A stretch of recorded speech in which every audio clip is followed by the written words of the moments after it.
Everyone, welcome to K News 24/7. My name is Cameron.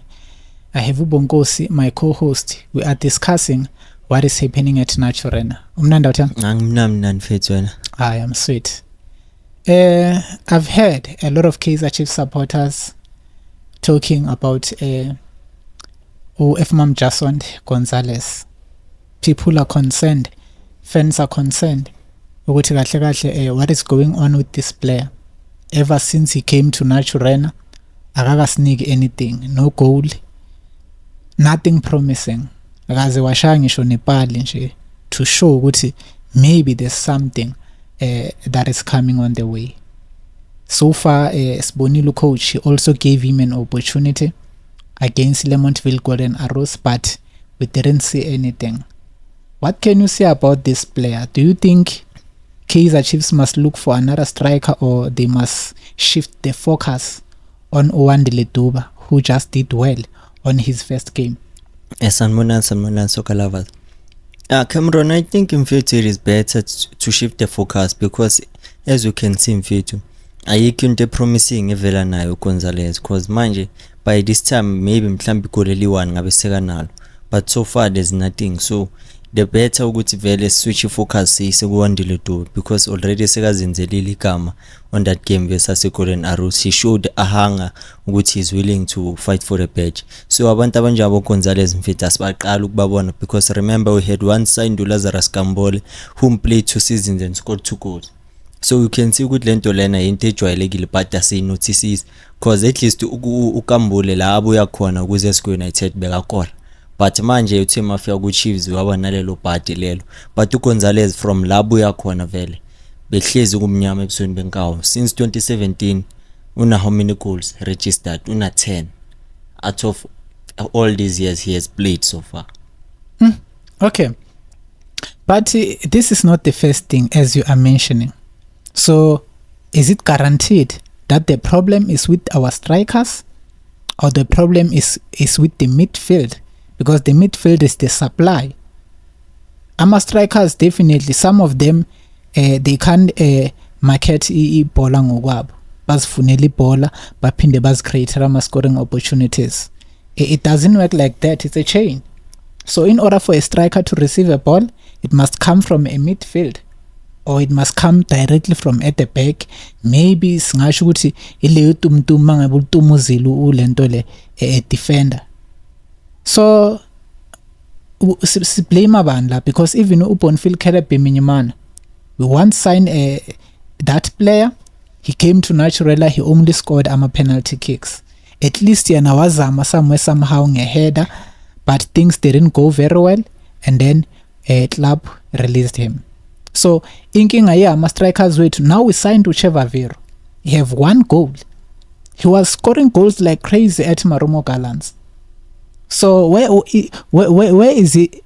Google black nenkinga khona to sibe clear, because sizo sign a striker each and every year, and if we can't point where the problem is, I don't think so story striker see problem. Yeah, number 1 mfethu problem mele siqale sibheke from esikupini sethu isiswini. Yes, we are not that compact for now, because we know which they've been interchanging of players, coach trying to find combinations, and also we can't shy away from the fact that for the past games we've been struggling to create chances for our strikers. So also our middle of the park mfethu have to be questioned, and also our strikers, their technical ability mfethu.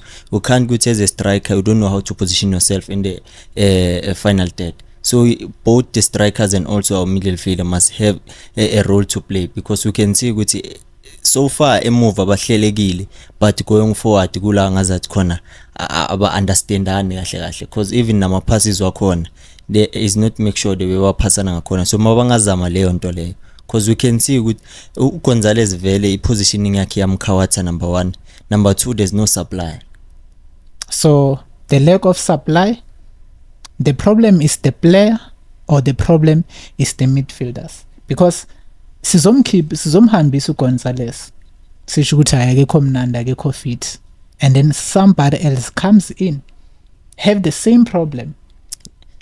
Yeah, mfethu mina ngasho ukuthi kuyi2 kahle kahle uGonzalez naye midfield, because even though singayibala there was a game against SuperSport, he could have scored 2 goals.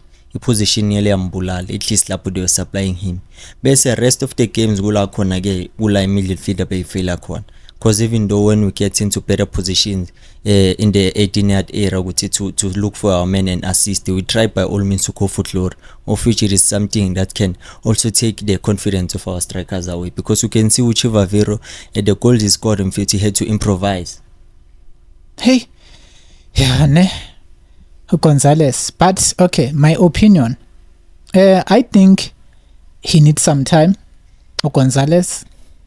Until spawn ukuthi okay we can name ukuthi now our clear chances awatholile.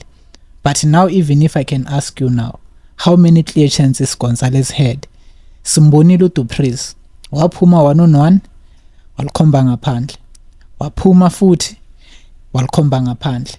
You can state, you understand, but in terms of Gonzalez, those moments are not there.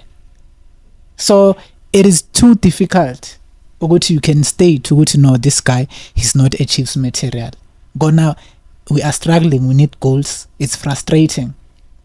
So I think if iklub ayikho aware, they listen to what is being said outside, they might end up releasing players who are definitely good. Because Upiminyimana, I really love that player.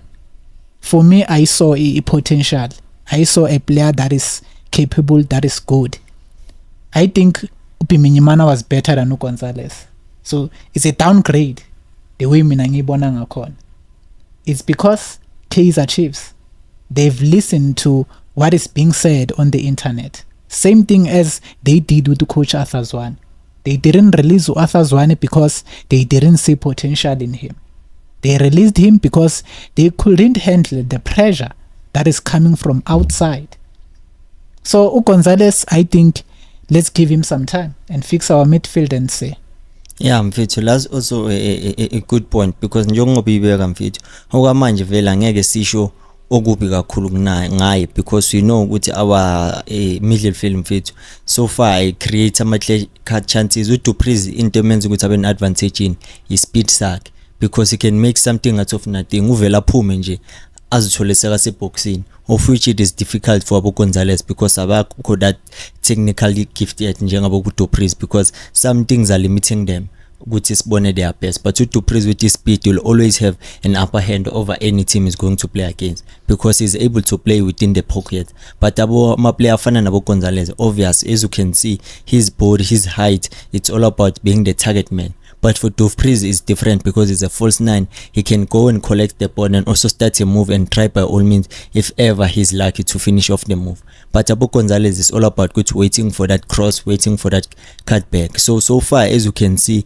we are not creating many opportunities and we are also not scoring that much. Obvious, our strikers are having high pressure for now. But in the balegilo, as long as we can see there's a positive thing going at the back, we must at least acknowledge that. Because you know, for every advantage there's a disadvantage. Because masingayitholi solution up front, obvious mfethu kuyoqalelwa phansi futhi qhaqheke move, because we know ukuthi i-concentration akwazi concentrate kwinto ezitho isikhathi esiyi-1. And also talking about the advantage Dupreez, good, at least he can find himself in difficult spaces. Ungazi ukuthi ufike kanjani, even that ball laligejile la lande khona ngeslide. That was another position. It is not just any player because zobazithole into that ball ozobalithinthile that's ukulithinta nje kuphela, but he managed to give it a tap. Unfortunately alizanga la kora, so that's his advantage. But in terms of a header, you can't expect Dupreez to do a header, nothing. Every player has their own weakness, as so you know. I think KAIZER Chiefs ne mababheke uHaaland ukuthi bamsupply kanjani, because they are trying to have that Haaland as Upiminyimana bebambiza ngoHaaland. They are trying to have that player, that beast up front abakenayo ukuthi uyakwazi ukuprotect ibhola because of the body, and uyakwazi ukwawina amabhola waphezulu because of the body strength and stuff. So I think ilento le i-coach yethu, he need to look elsewhere, abheke ukuthi okay, na club espana njenge espanisa a player elisimilar with Gonzalez. Babheke ukuthi okay bamsupply kanjani, what is being done and stuff, because these players are good.